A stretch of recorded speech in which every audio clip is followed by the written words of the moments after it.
I wanted to talk a little bit about some of the things that I don't like so much about this camera. And maybe, honestly, it's not so much the camera, but more the accessories. And I do understand that some of the cons that I have are likely due to the form factor, and there's not much DJI can really do to improve it much further. So, take that for what it's worth. But the first thing that I'm not really the biggest fan of is how I can't stack the ND filters on top of the two modifier lenses. There's the 15mm wide angle adapter lens that you can put on the front of this to give you a wider angle of view or wider field of view. And you can't put the ND filter on top of it. So you have to make a choice. Do I want to be exposed, or do I want to get the stuff? Or maybe, obviously, I want to be exposed because the wide angle is most useful for me when I'm holding the camera in front of me like this, right? Like, I have relatively long arms, but I imagine most people don't have arms as long as mine. So that wide angle adapter could come in handy. But if you're out walking like this and you want to have a constant shutter at 124, it's not going to happen. It's just not going to work. Now, obviously, you could have it to where it'll automatically adjust your shutter speed. But, if you're moving, that could cause weird things in the background with movement. So ideally, we want to keep a constant shutter speed. So the other option that you could do, which would also change the amount of motion blur in your scenes, is to film at 30 frames per second and make your shutter speed 1/60. I think that will give you a third of a stop reduction in light. So, that'll help a little bit, not much, obviously. And finally, the last option you could do is to film in 60p and have your shutter speed at 1/120.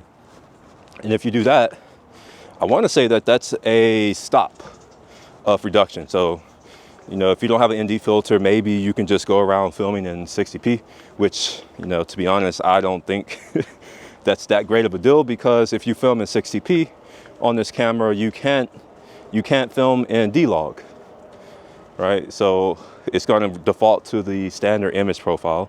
So it's just something to keep in mind. Maybe it's not that big of a deal to some people, but I imagine if you are someone who's more of a professional and you're trying to use this in a professional workflow, being able to control your image is probably really important to you. And so far, there's not as much control as I'd like, but given the price, given the size, given the convenience, I'm okay to give up those things. It's a trade-off. One of the other things that I'm not the biggest fan of is the battery is built in. And as far as I can tell, you can't replace the battery. And in my experience, batteries don't last for that long. And when I say that long, I mean, like, if you're using the device daily, you can only do about 300, maybe 500 charge cycles on here. So if you're using this daily, it's a possibility that your battery is going to die within a year or a year and a half, which is not ideal. Now, obviously, you could, I guess, well, I don't even know if there's a way that you could,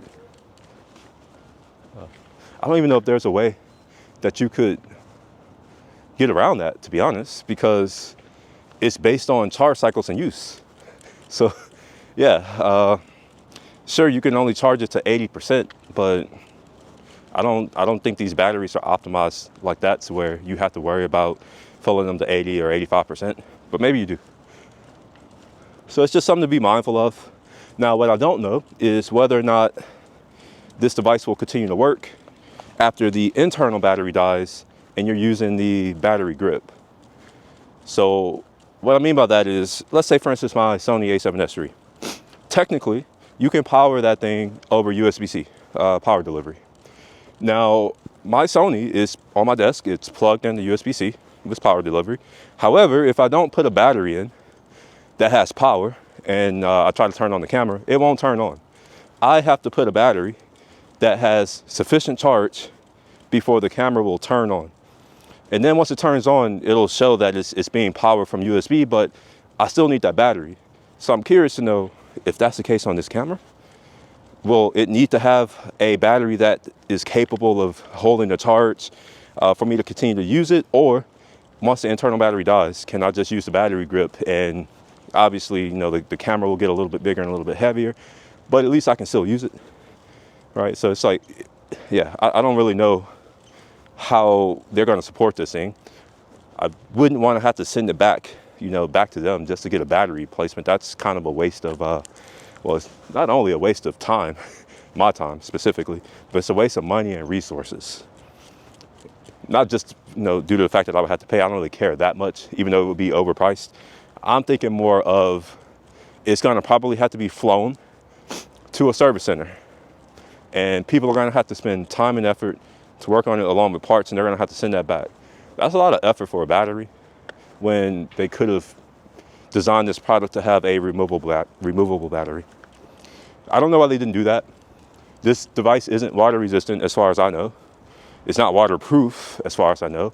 I don't even know if it's dust proof as far as I know. So it's just like, I'm not really sure what the reason behind not having a replaceable battery is, other than packaging. Packaging in the form of, or in the sense of, this is a small device. If they wanted a removable battery, maybe it would have, you know, caused the device to be a little bit bigger or a lot bigger. Yeah, so that's two things that I don't like so far. The fact that the accessories, you can't mix and match. Unless you get the ND filters, you can stack the ND filters. I did learn that. What's something else that I don't like? I don't like the fact that the gimbal is not 300. It's not a 360 degree rotating gimbal. All my other gimbals are that, except for this one. And this one kind of sucks because when it only goes about 25 degrees to the left. So let's say, for instance, you know, this is straight ahead right here. I would say this is probably 90 degrees. Actually, hold on, 90, 180. Yeah, so let's say to my right over here, this would be 0 degrees. And then this would be 90 degrees. And then this would be 180 degrees. And then back in 270. Yeah, anyway, the point that I'm trying to make is, oh, it just reached its limits. I'm gonna try to do it again. I can't turn the gimbal more than, I'll do it with the thing. This is as much as I can turn the gimbal to the left, right? So here's straight. Oh, I'm sorry, not me. All right, so here's straight ahead. And if I want to go off to the left, this is as far left as I can go, right? This is the limit of the gimbal. Good morning. So I'm not a fan of that, because if I set the gimbal down, I had to be really mindful of like the orientation. I had to be really mindful of the orientation that the gimbal is when I set it down because of this limitation. I don't know why this can't be a 360 degree rotation like all the other gimbals. Oh my gosh. Yeah, I don't really understand why it can't be a 360 degree rotation like every other gimbal, but it is a limitation, and it's worth knowing about. And yeah, it's probably one of the bigger things that I don't like about this. Yeah, so one of the things that I haven't seen any other review touch on is how long it takes this microphone to connect to the camera. It's not instant. And if it is instant, obviously me and your favorite YouTuber, we have vastly different definitions of the word instant. Instant to me means I turn on this camera, the mic is connected. It's not, I turn on this camera, I wait 25 seconds while it flashes saying activating smart features, and then it converts over. That's not instant to me. So maybe I have a higher bar than your favorite YouTuber, but this definitely isn't instant. And I've definitely had situations where I turn on the camera, it starts recording immediately. However, it records using the built-in microphone on the camera instead of the microphone that I have here. Now, what I will say is when it does switch, it will switch over to the microphone. So you'll have to be prepared for that. Your audio will shift. So just something to be mindful of. This whole idea of you can, flip the screen and instantly start recording. It is true, so long as you don't use the external microphone. So something to keep in mind. Something else that's worth noting, and I've seen someone else talk about this. I think it was Camera Conspiracies. Well, whatever his name is, the guy in Canada, he was complaining about the fact that there is no microphone adapter on this DJI camera. And I agree, there is no DJI. I'm sorry, I agree. There isn't a 3.5 millimeter headphone jack or microphone jack, or not even a 2.5 millimeter one. But I think that's okay-ish, right? There is a workaround. The workaround is you use the DJI wireless mic, which has a 3.5 millimeter mic input. You can plug in your lav mic into that.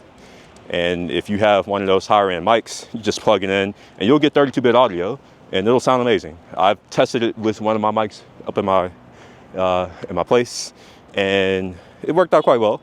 But honestly, this is good enough. Right, like I don't really mind having a little microphone right there. It doesn't affect me that much. In fact, if anything, it makes me look more professional when I'm out and about in the real world and people see the mic. They're like, "Oh my gosh, you're a YouTuber." I was like, "Yeah, no, not really. I don't." But just wanted to do this quick review, my take on some of the things that I don't like. Well, it's not really a review, I guess. I didn't give you any pros, but yeah. Just pretend that I like the camera. I haven't thrown it away. And I think that this camera is better than my A7S III in almost every way. Even with all of the cons that I've mentioned, I will likely use this camera as my default camera when I travel. Actually, that's literally the reason why I bought this camera. When I travel, I like to walk around a lot, so this camera is useful for that. It's also discreet. So yeah, overall, this is probably going to be the primary camera for me moving forward. My A7S III is now relegated to webcam duties.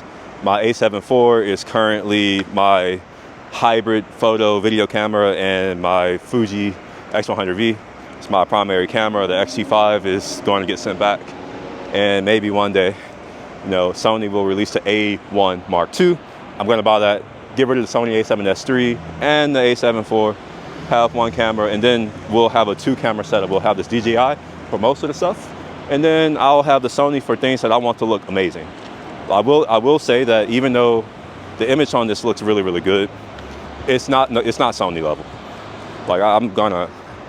This is an amazing camera, but let's be honest, it's not Sony level.